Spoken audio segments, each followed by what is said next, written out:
Who draws the line between forgery and feeling inspired? Who defines derivative versus being admired? Who decides what original means? Who aspires and knows the wannabes? Upon the shoulders of giants, I've got a long way to go. I never get here on my own. See the view from the top.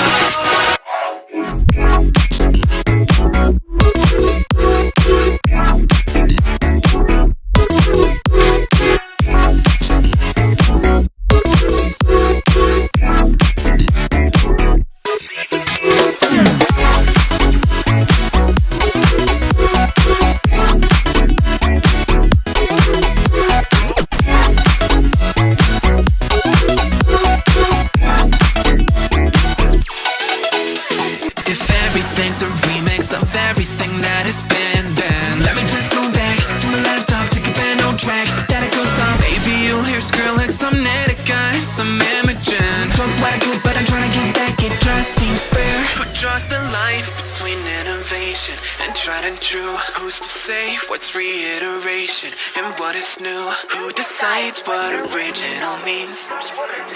Who aspires and knows the wannabes? Up on the shoulders of giants, I've got a long way